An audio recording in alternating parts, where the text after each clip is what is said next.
Plenamente Nutrida, um programa que chega para vocês com dicas, insights, reflexões em torno do autocuidado, da promoção de saúde mental, emocional e nutricional.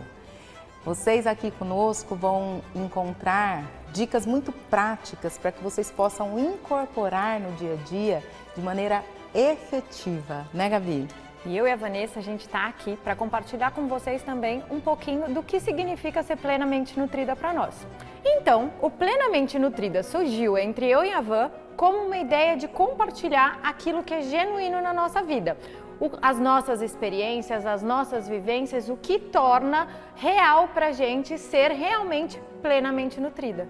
E eu acho que para a gente começar, a gente vai pedir licença para a gente se apresentar para vocês. Porque falar de algo tão genuíno, tão íntimo, né, a nossa saúde mental, emocional e nutricional, eu acho que vocês precisam entender quem somos e como a gente começou essa jornada de autocuidado. De onde veio ser plenamente nutrida para você, Van? Veio de um lugar de dor, né? Como sempre, você mesmo fala bastante. Eu acho que todos nós, a gente começa essa ideia de se cuidar pela dor, né? Pela dor. É na escuridão que a luz entra, né? Eu sempre falo, né? Que é pela ferida que a luz tem a capacidade de realmente trazer a luz para aquilo que realmente importa. Então eu sou a Van, né? Vanessa Braga, sou proprietária do Viver Mindfulness, que é um hub de bem-estar, de autoconhecimento, de autocuidado, onde ali eu compartilho ferramentas baseadas na ciência, ferramentas para melhorar o foco, para diminuir a ansiedade, para prevenir burnout, depressão. Ali eu compartilho, para além dos meus estudos, né, Gabi, a minha própria jornada de vida. Eu, há 19 anos, tive um diagnóstico de fibromialgia e aí começou a minha jornada de autocuidado. Até então, eu costumo dizer que eu era uma ansiosa não diagnosticada e não medicada, né, Gabi? E aí começou essa minha jornada para que eu pudesse desenvolver uma habilidade de lidar melhor com essa dor crônica, né, de seguir vivendo apesar da dor. Depois de um tempo eu perdi o meu pai, né, e a dor do luto me fez me aprofundar ainda mais nessa jornada de autoconhecimento e autocuidado. Foi aí que eu comecei a estudar, foi aí que eu fui buscar me capacitar, porque no final das contas eu sou advogada de formação, né, então eu fiz uma transição de carreira. E como tudo isso fez muito sentido para mim e tem sido, né, desde então muito útil na minha própria trajetória de vida, me dando mais equilíbrio, habilidade de surfar em meio ao caos, eu decidi compartilhar. Até porque conhecimento retido não deve acontecer, né, Gabi? E com você, Gabs? Assim como a Van, eu também comecei a minha vida desse autoconhecimento por uma dor, uma relação completamente disfuncional com a alimentação que me levou ao caminho do realmente entender o que significa ser saudável e me alimentar bem. Então foi a partir daí que eu realmente comecei a ter um pouco mais de conhecimento, carinho e cuidado com aquilo que eu me alimento, com aquilo que eu escolho para mim, não só do que eu me alimento, escolhas de alimentos como se fossem sólidos, aquilo que eu coloco na minha boca, mas os alimentos que eu consumo, isso diz respeito a tudo daquilo que a gente vive, né? Todas as nossas escolhas. Então eu acho que o Plenamente Nutrida surgiu para mim como essa busca por sair um pouco daquilo que contam para mim que é bom e para a ideia de passar a realmente entender a sinfonia que toca dentro do meu corpo, que foi aí exatamente que eu comecei a deixar de entender o alimento como uma punição e comecei a entender o alimento como aquilo que ele realmente deve ser, que é uma celebração. Então esse convite é para que vocês caminhem com a gente por aqui, né? É para ser um espaço leve, um espaço que seja útil nessa jornada de vocês, de autoconhecimento, de autocuidado. Eu quero começar falando um pouquinho com vocês, desmistificando essa tal de saúde mental e de saúde emocional, né?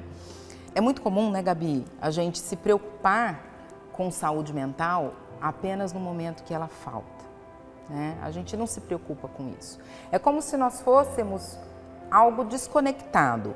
A mente está aqui e o corpo está aqui. Então, quando a gente pensa em se cuidar, normalmente a gente pensa no cuidado daqui para baixo. E a gente esquece que nós temos uma mente que é responsável pelo bom funcionamento de tudo que está abaixo dela. Então, aqui o contexto, a ideia é que a gente promova saúde mental e não deixe para olhar para ela quando ela faltar. E aí, nesse lugar, uma primeira coisinha que eu gostaria de chamar a atenção de vocês é fazendo uma pergunta. Vocês, quando deram play aqui nesse programa, ou enquanto nós estávamos aqui nos apresentando o programa, vocês perceberam que a mente de vocês possivelmente se perdeu por aí? Nas tarefas do dia a dia, no que vem depois, ou até mesmo no questionamento sobre o programa? Pois é, pessoal, a ciência diz pra gente que a gente passa cerca de 50% do nosso tempo executando uma tarefa e pensando em várias outras. E essa divagação, esse excesso de pensamento é uma grande fonte de sofrimento para nós. Porque, inclusive, nos coloca num lugar de desenvolvimento de doenças psicossomáticas, que são transtornos de ansiedade, depressão, síndrome do pânico. Tem um estudo que eu gosto muito, é um grande estudo da Universidade de Harvard, inclusive, e que diz que o antídoto, pessoal, contra esse excesso de pensamentos que tanto tira a gente do momento presente é exatamente nós treinarmos a nossa atenção para estar onde os pés estão. Porque não, pessoal, a gente não passa o tempo todo sentindo a experiência. E isso é um problema muito grande, porque quantos erros a gente já cometeu e só diz assim, ai, foi sem querer. Erro de comunicação, pequenos e grandes acidentes. O que está por trás de tudo isso? A desatenção plena. Então, quando a gente vai aprendendo a perceber que os nossos pensamentos estão num lugar diferente da atividade que a gente está executando, a gente simplesmente chama a nossa atenção. Ups, pera lá, onde é que eu estou? O que eu estou fazendo agora? Isso, pessoal, diminui a chance da gente desenvolver aqueles transtornos, né, as doenças, as patologias, mas também nos permite otimizar aquilo que a gente está fazendo, fazer melhor. Então é muito importante a gente trazer essa qualidade de atenção para onde de fato os nossos pés estão. E isso reflete na alimentação, né, Gabi? Será que se eu perguntar para vocês o que vocês comeram hoje em alguma das refeições do dia, seja no almoço, no café da manhã ou no jantar, vocês conseguiriam me responder? Normalmente não. Porque, como a Van falou agora há pouco, o que acontece? A nossa mente não está onde nossos pés estão. Certamente, ela também não está sentada à mesa conosco. Sendo assim, acabamos realizando as nossas refeições ou atividades relacionadas ao nos alimentar, sejam elas as de escolher os alimentos ou também montar o nosso prato e também trazer a comida até a nossa boca de uma maneira completamente automática. Isso nos leva a um lugar de uma alimentação completamente disfuncional, na qual não nos conectamos com realmente aquilo que significa fome. Assim também perdemos o significado da saciedade e acabamos por muitas vezes comendo muito mais do que precisamos. Sendo assim, nos desconectamos completamente do sabor do alimento, da intenção de estar ali à mesa. Muito legal isso que a Gabi falou, porque, de novo, se eu estiver mais atento, eu vou observar melhor.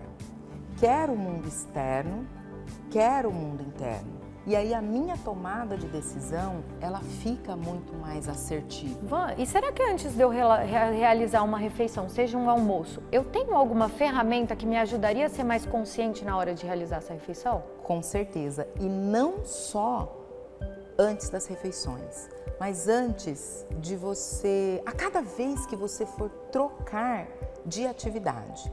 Então, eu estou em casa, antes de eu chegar no trabalho, eu faço uma pequena pausa de atenção consciente. Antes de sentar à mesa para comer, antes de uma reunião importante, de uma comunicação, de uma conversa difícil. Isso vai ajudar a gente a estar mais presente e escolher melhor, né? Van, mas por exemplo, quem está ali do lado de lá, será que vocês já fizeram alguma dessas práticas? Coloca pra gente aqui uma coisa que fosse assim, muito prática pra gente conseguir colocar no nosso dia a dia. Perfeito. Então eu vou convidar vocês a simplesmente observarem a respiração. Vamos fazer uma pratiquinha? Um exercício. É como se nós estivéssemos, a partir de agora, pessoal, fazendo o nosso crossfit mental, tá? Então, isso é um exercício. É laico, é científico e é muito eficiente. Então, eu vou convidar vocês a pararem aí onde vocês estão e simplesmente ajustar a postura. Pode estar de pé, pode estar sentado, deitado, mas deixe o corpo numa postura que seja atenta e confortável, livre de tensões. Se for confortável para vocês, venha fechando os olhos ou mantendo-os abertos, olhando num ponto fixo à frente. E o convite agora é para simplesmente observar a entrada e a saída do ar, notando como estou respirando neste momento, percebendo se é uma respiração mais rápida, mais lenta, tá tudo bem, não tem certo nem errado. E a gente pode vir contando de 3 a 5 ciclos respiratórios.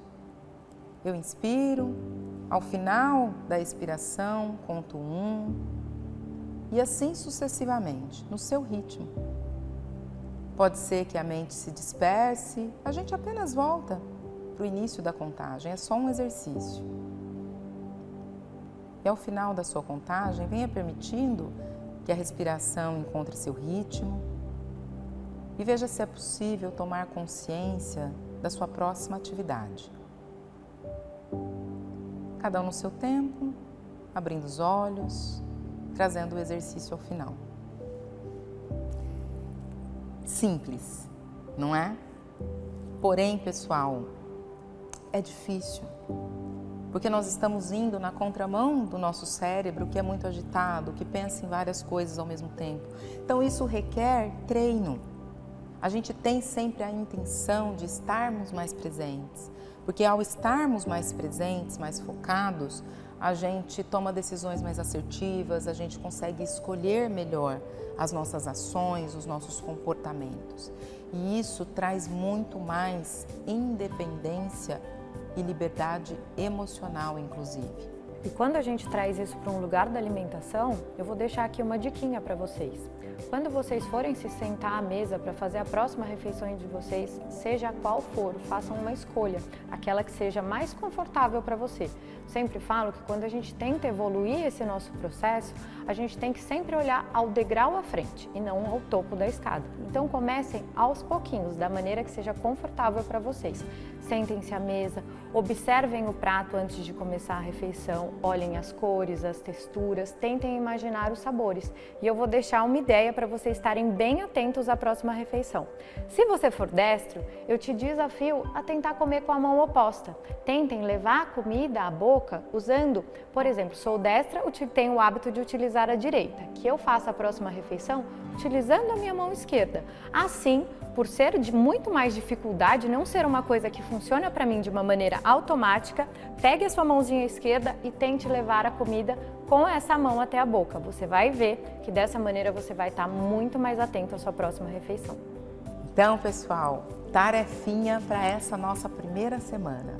Contar sempre ali 3 respirações antes das suas principais atividades, incluindo as refeições. Trazer à mente o que é importante para você, com quem você vai estar, como você gostaria de estar. Isso por si só dá um comando para a tua mente para alocar uma atenção e de repente estar desta maneira nessa próxima atividade, com mais equilíbrio, com mais foco. Esse é o nosso convite para vocês e a gente espera vocês aqui na próxima semana. Um grande abraço. Um beijo.